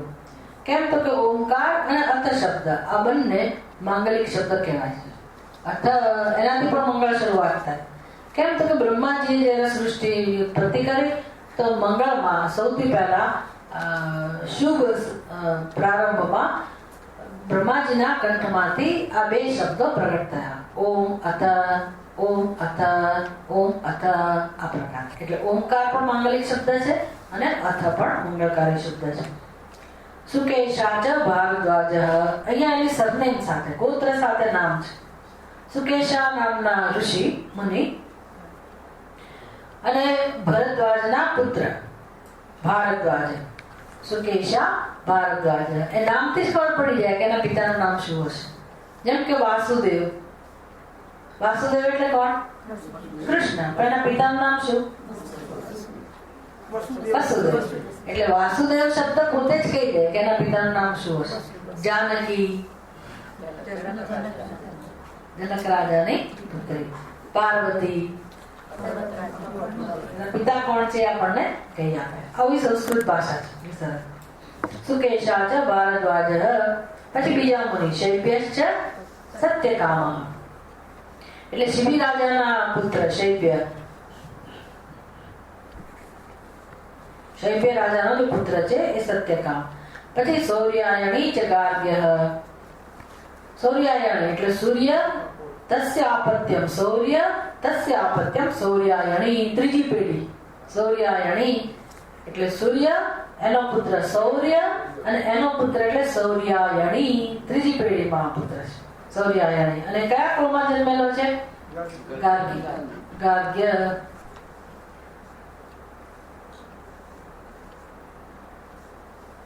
ગર્ગ ગોત્ર ઉત્પન્ન. ગાર્ગ્ય. ગાર્ગી નહીં પણ ગર્ગ માંથી, ગર્ગ ગોત્ર માંથી ઉત્પન્ન થયું ગાર્ગ્ય. પછી કૌશલ્યશ્ચ આશ્વલાયન. સંધિ છૂટી પાડવાની. કૌશલ્ય નામ છે અને અશ્વલ નો પુત્ર છે. અશ્વલસ્ય આપત્યમ આશ્વલાયન. કુશળ દેશનો હશે એટલે નામ કૌશલ્ય. નામ ઘણી વાર તમારા દેશ પરથી પણ નામ હોય, ઘણી વાર માતા પિતાના ઉપરથી પણ નામ હોય. ભાર્ગવો વૈદર્ભી. ભૃગુ ગોત્ર. ભૃગો ગોત્ર આપત્યમ ભાર્ગવ. ભૃગુ ગોત્રમાં જન્મેલા ભાર્ગવ. વિદર્ભે ભવ. વિદર્ભ નામના દેશમાં જન્મેલા વૈદર્ભી. પછી કાત્યાયન. કબંધી કાત્યાયન. કબંધી નામના મુનિ. કત્યસ્ય આપત્યમ કાત્યાયન. કત્યના પુત્ર કાત્યાયન. વિદ્યમાનઃ પ્રપિતામહઃ યસ્ય સહ.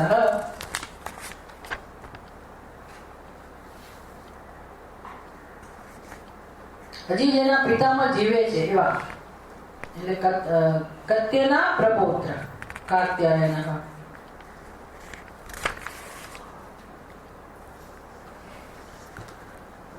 આ મુનિઓ કોણ બાકી રહ્યું? કેટલા થયા? હવે જો તમે સરનેમ યાદ રાખો તો ઠીક છે, નહીં એકલા નામ રાખો. સુકેશા, પછી સત્યકામ. હા, સુકેશા એક મુનિ, બીજા સત્યકામ, ત્રીજા ગાર્ગ્ય, ચોથા આશ્વલાયન, પછી વૈદર્ભી જે ભાર્ગવ છે તે, અને છેલ્લા કબંધી. 6 મુનિઓ. એ કેવા છે? હ એતે હૈતે એની સુધી છૂટી પડે. હ એતે કે આ બધા મુનિઓ કોણ છે? બધા બ્રહ્મપરાહા. બ્રહ્મપરાહા એટલે બ્રહ્મ જેનું પરમ આશ્રય સ્થાન છે તે. બ્રહ્મમાં જ સમર્પિત છે તેવા, બ્રહ્મને સમર્પિત. બ્રહ્મનિષ્ઠા, બ્રહ્મમાં નિષ્ઠ છે એવા. પરમ બ્રહ્મ અન્વેષમાણા, પરમ બ્રહ્મની શોધવાળા આ મુનિઓ. એટલે આખું આ વિશેષણોથી એટલી બધી વસ્તુઓ કહી દે છે કે આ કોઈ સામાન્ય મનુષ્યો નથી. બ્રહ્મપરાહા એટલે કે જેમનું ધ્યેય બ્રહ્મ જ છે એવા. પછી ધ્યેય રાખીને બેઠા છે એવું નહીં, એ માટે જીવન જીવી રહ્યા છે. આખું જીવન એ જીવ્યા છે જેવી રીતે કે બ્રહ્મની પ્રાપ્તિ માટે જે યોગ્યતા પ્રાપ્ત કરવી જોઈએ એ યોગ્યતા પ્રાપ્ત થાય. એટલે સાવધાનીથી જીવ્યા છે. જાગૃતતા પૂર્વક, બુદ્ધિમત્તા પૂર્વક એમણે પોતાના જીવનના દરેક વ્યવહાર કરેલા છે. દરેક આશ્રમ, એ લોકો ગ્રસ્ત છે બધા, પણ પોતાના ગ્રસ્ત આશ્રમ એવી સરસ રીતે લોકોએ નિભાવ્યો છે કે જેથી એનું મુખ્ય ધ્યેય બ્રહ્મની પ્રાપ્તિ એની યોગ્યતા એ લોકો પ્રાપ્ત કરે. એટલે એમને ખબર છે કે જીવનનો હેતુ છે. ખાલી ભણવું ગણવું, નોકરી, વ્યવસાય, બાળકો અને મરી જવું એ એના માટે જીવન નથી. એમને ખબર છે કે જીવનનો હેતુ આ 4 આશ્રમ, 4 પુરુષાર્થ અને બધા દ્વારા મોક્ષ એક જ જીવનનો હેતુ છે એવી એને ખબર છે. અને એ તૈયારી રૂપ છે. મોક્ષની તૈયારી માટે મનુષ્યનું જીવન છે. તૈયાર થવું પડે. કોઈ પણ હરીફાઈમાં ભાગ લેવો હોય, ક્રિકેટરને જુઓ તમે, સ્પોર્ટ્સમાં જે કે ગેમ છે, તો ફાઇનલમાં ઓલિમ્પિકમાં બધા ભાગ લેવા જાય તો તમે જુઓ એના જીવનમાં કેવી ટ્રેનિંગ હોય છે. આજે ભણવા ગણવામાં જે 95-98% લાવનારા વિદ્યાર્થીઓ છે ને, તમે જુઓ તો એને કેવી ટ્રેનિંગ અપાય છે. પહેલેથી જ સ્ટાર બેચમાં મૂકે, પણ પછી એ લોકોના ઘરમાં, એટલે એના જે કોચ હોય, ગાઈડ હોય, એને શું ખાવું સવારથી સાંજ સુધી એ બધું ટાઈમ ટેબલ એ લોકો બનાવે અને એના મમ્મી પપ્પાને આપે. અને 12માની પરીક્ષા આવે તો બ્લડ પ્રેશર માપવાથી શરૂ કરીને બધું ધ્યાન આરોગ્યને લગતું, આ તે કયો ખોરાક ખાવાથી એને સ્ફૂર્તિ રહેશે, શું ખાવાથી યાદ રહેશે, કેટલું એ સરસ રીતે બધું એનું પરફોર્મન્સ આપી શકશે, આ બધાને કહેવાય તૈયાર. બધી તૈયારી શેના માટે આવે? આખું વર્ષ કરવું પડે. એ શ્રેષ્ઠ પરિણામ આવે એના માટે. એમ મનુષ્યના જીવનનો અંતિમ ધ્યેય, મુખ્ય ધ્યેય, અંતિમ એટલે છેલ્લી કેટેગરી નહીં, મુખ્ય ધ્યેય શું છે? મોક્ષ. અને એ જમાનામાં આ બધું શિક્ષણ ગુરુજી પહેલેથી જ આપતા હતા. એટલે ગૃહસ્થ આશ્રમની શરૂઆત કરતા પહેલા જ એને ખબર હોય કે ગૃહસ્થ આશ્રમ સાધન છે. ગૃહસ્થ આશ્રમ ટ્રેનિંગ સેન્ટર છે, તાલીમ કેન્દ્ર છે. શેના માટેનું? મોક્ષ માટેનું. આપણે ત્યાં ગૃહસ્થ આશ્રમ એક જીવન છે એવું સમજે છે. પછી માથા પછાડવાનો હોય શું હોય? તમે ટ્રેનિંગ ના લો, અખાડામાં જતા હોય કુસ્તી કરવા, તો એ કુસ્તી કરવા દ્વારા તમારું એક શરીર તૈયાર કરવાનું હોય ને, અને કોઈક જગ્યાએ હરીફાઈમાં ભાગ લેવાનો હોય, પણ તમે અખાડાને જ તમારું એ મુખ્ય ગણી લો તો સવારથી સાંજ સુધી શું ચાલે?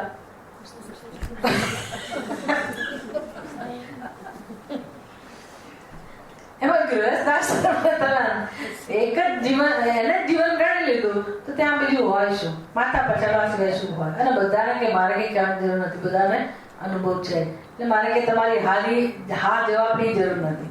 તમે ના જવાબ આપો તો મને ખબર છે કે કોઈની બીકથી. કોણ એવો છે કે જેને પત્નીનું કહ્યું નહીં કરવું પડતું હોય? આવો પ્રશ્ન પૂછવામાં આવ્યો. કોને? આર્યભટ્ટ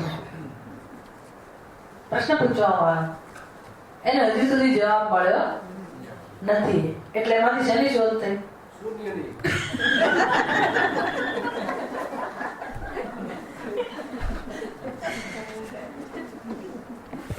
એટલે મને ખબર છે કે બધાની પરિસ્થિતિ મોટે ભાગે આવી જ છે. એટલે આ બધાથી શીખવાનું છે કે આવું છે એટલે શું, તમારા નસીબ એવા છે એટલે આવું છે. કોઈ વસ્તુ માટે જેટલું પણ જીવનમાં દુઃખ છે એને માટે વેદાંત શાસ્ત્ર તો એવું કહે છે કે એના માટે બીજું કોઈ જવાબદાર નથી, એના માટે તમે પોતે પણ જવાબદાર નથી, પોતે પણ જવાબદાર નથી, બીજું કોઈ પણ જવાબદાર નથી, ભગવાન પણ જવાબદાર નથી. આ પરિસ્થિતિ જે કહે છે એના માટે એક જ વસ્તુ જવાબદાર છે, અને એ છે પોતાના સ્વરૂપનું અજ્ઞાન. અજ્ઞાન મહાન જ્ઞાન કહેવાય કે ના કહેવાય? પડે ને. અને આ નથી સમજાતું, સાંભળવા છતાં નથી સમજાતું એવું છે. કારણ કે એ વસ્તુ જ એવી છે, અંદર આપણું મૂળિયા અંદર ઘૂસી ગયા હોય. મારા દુઃખ માટે આ જ લોકો જવાબદાર. ત્યાં જન્મમાં એવું હતું, બધા અંદર સંસ્કારો છે, અત્યારે બધું આ જ ચાલે, બીજા જ જવાબદાર છે. અને છેવટે હારી જઈએ એટલે આપણા બધું ગોળીઓ આપણા ઉપર કે મારા નસીબ ક્યાં જઈએ, ભોગવવા પડે ને. એટલે છેવટે કોને દોષ આપો? બધાને. પેલા હું બહાદુરી બતાવીએ અને બીજા સાબિત કરીએ, થાકી જઈએ, કારણ કે ત્યાં કશું આપણને જવાબ ના મળે. એટલે છેવટે કોને દોષિત ગણીએ? પોતાના કર્મ ઉપર. વેદાંત શાસ્ત્રનું બહુ મોટું આ કોન્ટ્રીબ્યુશન છે. આપણે અહીંથી જ મુક્ત કરાવે છે કે આમાં આપણો દોષ નથી, અન્ય કોઈનો દોષ નથી. અને અજ્ઞાનને કારણે આવું જ હોય. આજે નહીં તો કાલે સમજાશે, આ જન્મમાં નહીં તો પછીના જન્મ. સમજવું જ પડશે કે અજ્ઞાનને કારણે જે પરિસ્થિતિ હોય એ આવી જ હોય. હવે મારે શું સમજવાનું રહ્યું? અજ્ઞાન કેવું હોય, અજ્ઞાન કોને કહેવાય, કારણ એ બધું સમજવાનું રહ્યું. એ પણ ઉપનિષદ શીખવાડે. પણ આટલું અંદર સમાધાન થઈ જવું જોઈએ કે બધા દુઃખનું, બધી ફરિયાદોનું કારણ કોણ છે? અજ્ઞાન. અને હવે તમે જો અજ્ઞાનમાંથી મુક્ત થવા માટે પ્રયાસ ના કરો તો પછી તમે કારણભૂત છો. કેમ? તો કે ભગવાને તો વ્યવસ્થા કરી દીધી. કઈ વ્યવસ્થા કરી?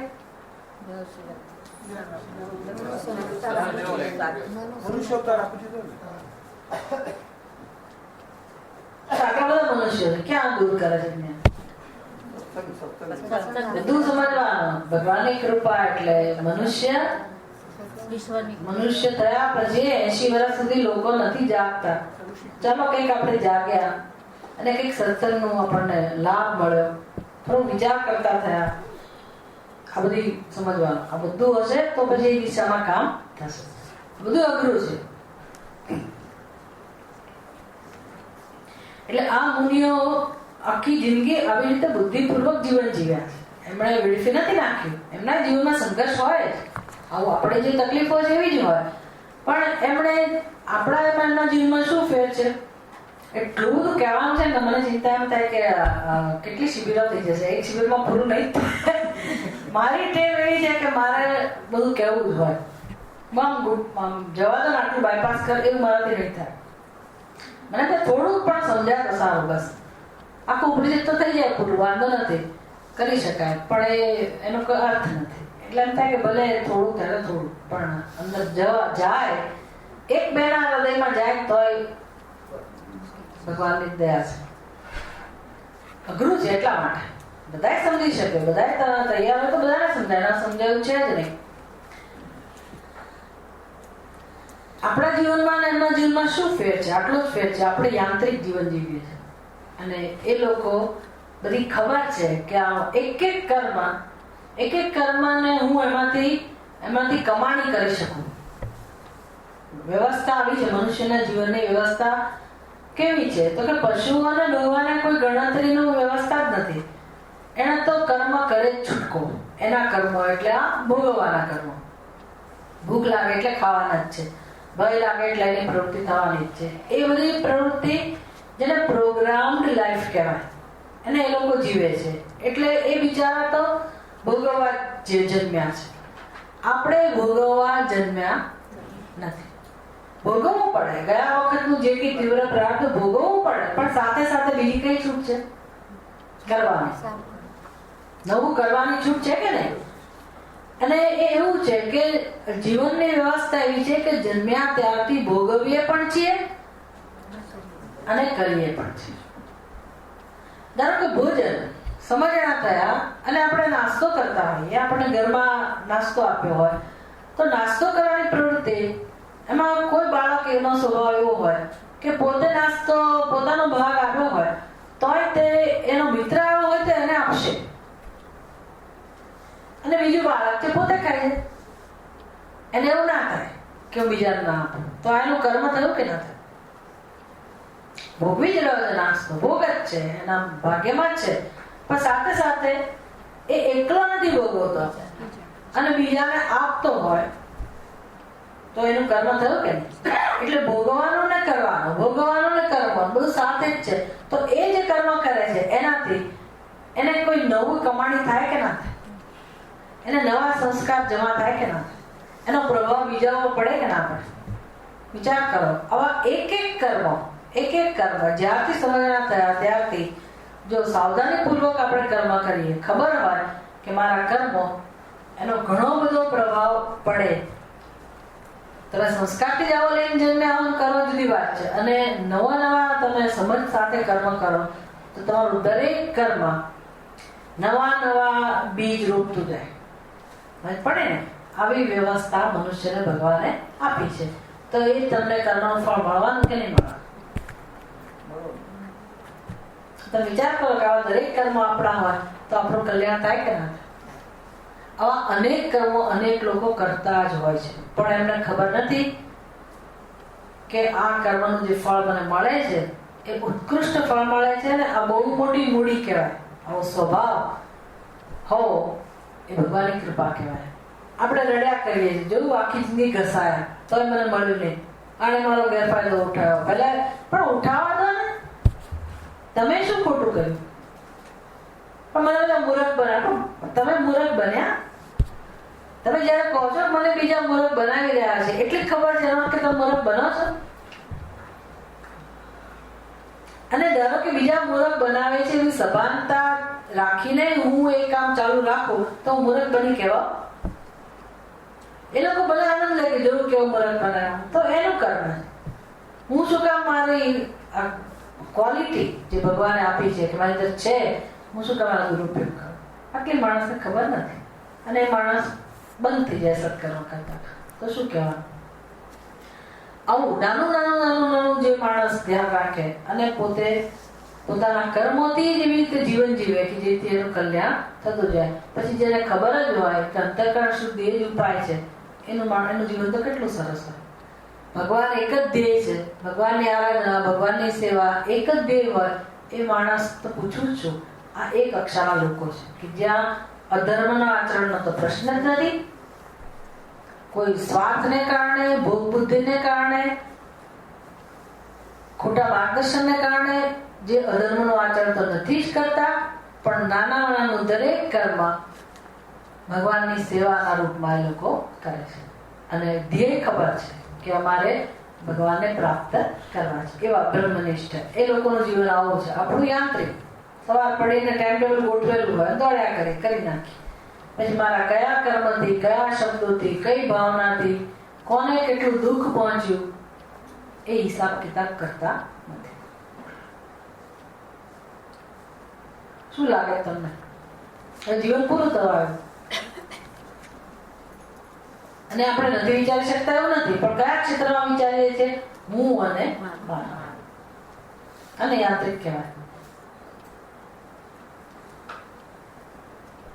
હજી તમે બધા આ બુદ્ધિમાં જે બધો ત્રાસ છે ને એમાંથી મુક્ત થઈ શકો કે આ બધી વસ્તુઓ જે છે હું ને મારું એ હું જતું કરું. સ્વાહા. અત્યારે જ આ ક્ષણે યજ્ઞ ચાલી રહ્યો છે, શ્રવણ યજ્ઞ છે, એમાં જ આપણે આહુતિ આપી શકીએ.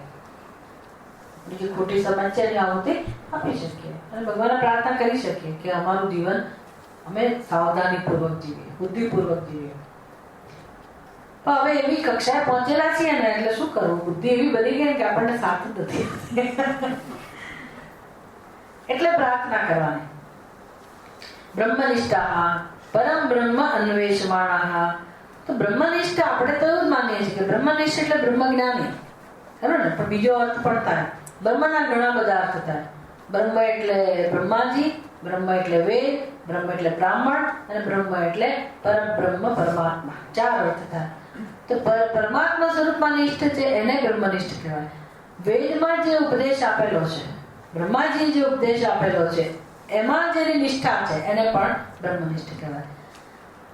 સગુણ બ્રહ્મ, આખું જગત, એમાં જે ભગવાનને જોઈ શકે છે અને સેવા કરે છે પ્રેમથી અને પોતાનું જીવન એના માટે વાપરે છે એને પણ બ્રહ્મનિષ્ઠ કહેવાય. આ જેની સમજ છે એવા. હજી બ્રહ્મ જ્ઞાની નથી, પણ સગુણ બ્રહ્મની સમજ છે કે આખું જગત પરમાત્માની અભિવ્યક્તિ છે, પણ પરમાત્માનું પારમાર્થિક સત્ય, નિર્ગુણ નિરાકાર અને આત્મ સ્વરૂપે રહેલા પરમાત્મા એનો બોધ હજી એને નથી. એટલે કહું બ્રહ્મ અન્વેષમાણા, પરમ બ્રહ્મ અન્વેષમાણા, પરમ બ્રહ્મની શોધવાળા. એને ખબર છે કે આ જ્ઞાન થવું જોઈએ. અહમ બ્રહ્માસ્મિ, અયમ આત્મા બ્રહ્મ, સોયમ આત્મા, ના અયમ આત્મા બ્રહ્મ, પ્રજ્ઞાનમ બ્રહ્મ, તત્વમસી, અહમ બ્રહ્માસ્મિ. આ બધાનો અર્થ શું થાય? એવું નિર્ગુણ સ્વરૂપ જે પરમાત્માનું છે એ સચ્ચિદાનંદ સ્વરૂપ પરમાત્માને સમજવા જરૂરી છે એવી એને ખબર છે. એમાં પોતાનું સ્વરૂપે આવી ગયું અને જગતનું સ્વરૂપે આવી ગયું. આવા પરમાત્માને જાણવાના બાકી છે. પણ ક્યાંથી જાણવા? કારણ કે આખા જગતમાં તો અજ્ઞાન ફેલાયેલું છે. કોની પાસે જવું? એટલે એને ખબર છે કે ગુરુ એવા અભિગત છે, એના વગર તો આગળ જવાનું નથી. એટલે ગુરુની શોધમાં છે. પરમ બ્રહ્મ અન્વેષમાણા, એ છ મુનિઓ નિરાભિમાની છે, નિખાલસ છે અને કબૂલ કરે છે કે અમે આટલી ઊંચી કક્ષાએ પહોંચેલા છીએ, પણ હજી પરમાત્માના યથાર્થ સ્વરૂપને અમે જાણી શક્યા નથી અને અમારે જાણવું જોઈએ. એ જાણીશું પછી જ મોક્ષ પ્રાપ્ત થાય. એટલે મુનિની ગુરુની શોધમાં છે. એષઃ વૈ તત્સર્વં વક્ષ્યતિ ઇતિ. એષઃ, આ જે મુનિ છે એ અમને ચોક્કસ પરબ્રહ્મ પરમાત્માની સમજ આપશે એવું એમને જણાવ્યું. એટલે આપણે સમજી શકીએ કે શેના પરથી જણાવ્યું હશે. એષઃ, આ કોઈક મુનિ છે, કોઈક મુનિ મળ્યા એમને, ખરા ને? કોઈક વ્યક્તિ મળ્યા, મુનિ મળ્યા. એ મુનિ એટલા બધા પ્રસિદ્ધ છે, અથવા શ્રોત્રિય બ્રહ્મનિષ્ઠ મહાત્મા જેને કહેવાય એ પ્રકારના મુનિ છે. દર્શનથી એમને લાગ્યું કે આ ચોક્કસ અમને પ્રસિદ્ધ છે એટલા માટે પણ કે આ અમને જરૂર આત્માનું દર્શન કરાવશે, આત્માનું જ્ઞાન આપશે. વક્ષ્યતિ, વક્ષ્યતિ એટલે અમને જણાવશે. તેથી હવે શું કરવું જોઈએ? હવે શ્રદ્ધા બેઠી એટલે પોતે સીધા જઈને તમે અમને ઉપદેશ આપશો એવું ના પૂછે. એની રીત હોય ને. અર્જુન જેવો અર્જુન ભગવાનની ઘણો નજીક હોય તો એવું ના કહી શકે કે ભગવાન શું તમે આટલા વખત સુધી શું કર્યું? હું તમારો પરમ ભક્ત, પરમ સ્નેહી, અને હું એટલું દુઃખી થાઉં, તમારી હાજરીમાં હું દુઃખી થાઉં છું, તો તમારો શું પ્રભાવ કહેવાય? આવું અર્જુન કહી શકે? અને આવું થયું જ તો ને. ભગવાન જેવો ભગવાન એની સાથે સાથે જ હતા ડગલન પગલે. અર્જુન દુઃખી હતો કે નહીં? તો એવું કેવી રીતે શક્ય? ભગવાન જેવા ભગવાન સાથે અને અર્જુન આટલું દુઃખી બને? અને ભગવાને કેમ ના કરે? કે ચલો અર્જુનને ખબર નહોતી, ભગવાનમાં તો થોડીક હોય ને કે મારો ભક્ત પણ છે, મારા સગામાં પણ છે અને હું એની સાથે જ રાત દિવસ છું, તો મારાથી આ કેમ સહન થાય? મારે દુઃખ દૂર કરવું જોઈએ, ભગવાનને ના લાગવું જોઈએ? સામાન્ય મનુષ્ય દુઃખી થાય, અર્જુન એવી જ રીતે દુઃખી થાય. અને અર્જુન કઈ આપણે જેવો નતો. અર્જુન પરમ ભક્ત હતો ભગવાન. પરમ ભક્ત ને વૈરાગ્ય પણ કેટલો બધો. આપણી સમક્ષ મુશ્કેલી આવે અને ભગવાન આપણને ચોઈસ આપે તો આપણે શું પસંદ કરીએ? સૈન્ય કે નિશસ્ત્ર? ભગવાન શું પસંદ કરે? ભગવાન પસંદ કરે. ક્યાં વાત છે! તો ક્યારને કરી દીધા. આપણે સૈન્ય પસંદ કરેલું છે. મારો ફલાણો દીકરો મને સુખ આપશે, પૈસો મને સુખ આપશે, અહીંથી મને સુખ મળશે. પેલું કેટલી તકલીફ હોય તોય કોઈ ભગવાનના શરણે જતું નથી. અર્જુને કરી બતાવ્યું. બરાબર? અર્જુને કોને પસંદ કર્યા? અને ભગવાને કે ચાલાકી કે લુચ્ચાઈ નહોતી કરી. ભગવાને કહ્યું હતું કે જો ભાઈ યુદ્ધમાં શસ્ત્ર નહીં ઉઠાવો. યુદ્ધમાં કેવા ભગવાનની જરૂર હોય? શસ્ત્ર. તો ઘેર બેસી રહો, આપણા સંબંધો સાચવીશું, પછી તમને મળે છે એવું કહી શકે ને અર્જુન? કે તમે તમારા મહેલમાં રહેજો, હું તમને ભગવાન જ કહીશ, પણ યુદ્ધમાં તમારી જરૂર નથી. મને યુદ્ધમાં શેની જરૂર છે? સૈન્ય. એવું કહી શકે વાત ને? પ્રેક્ટિકલ થોડું થવું જોઈએ ને. એને જ લોકો બુદ્ધિમાન કે. પણ ક્યારે ભગવાન અર્જુનને આવા ભગવાનને પસંદ કર્યા છે? ક્યારે કર્યા છે?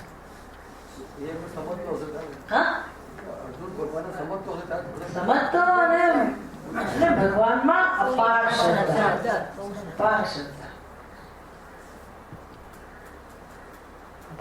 અને પછી તો ગીતામાં તમે જાણો છો કે એને પોતે પ્રગટ કર્યું કે ભગવાન આ ભૌતિક કોઈ ઉપાય તમે મને બતાવવાના હો દુઃખમાંથી મુક્ત થવા, તો મારે સ્વિટ્ઝરલેન્ડ જવું નથી, અમેરિકા જવું નથી, ચંદ્રયાનમાં બેસીને જવું, કોઈ નિષ્કંટક રાજ્ય જોઈતું નથી, મને કશામાં રસ નથી. પહેલેથી જ કહી દીધું. પહેલેથી જ આપણને કોઈ ખાલી પંપાળ એટલી જ વાત, બધેથી આપણે અડધું જ ધરાવે. કોઈ કે કામ બેટા મમ્મી આવો ને ચલો હું તમને સાચવી, તરત આપણે આમ ઘર ગયેલા નથી શીખતા. આપણે નથી શીખતા. સર બોલાવે એટલી જ વાર આપણે તરત જ ભગવાનને ભૂલી જઈએ. એને કઈ વૈરાગ્ય ના કહેવાય, સીધી વાત છે. મેં કહું ને ભગવાન તો એમ જ માંગે છે, કાં તો હું અને કામ સંસાર. નિશસ્ત્ર ભગવાન અથવા સેના. આપણે જેની પસંદગી કરીએ છીએ એના ઉપર ભગવાન આગળ વધે છે. પેલા હું પસંદગી કરું, પછી ભગવાન ગમે તેટલું અંતર હોય, ગમે તેટલી મુશ્કેલી હોય એ આવે છે. એનો નિયમ છે. બહુ અઘરી વસ્તુ છે. એ 12:30. ઓમ પૂર્ણમદ પૂર્ણમિદમ પૂર્ણમુદચ્યતે. ભગવાન નહીં ભોજન. પૂર્ણમાદાય પૂર્ણમેવાવશિષ્યતે. ઓમ શાંતિ શાંતિ શાંતિ.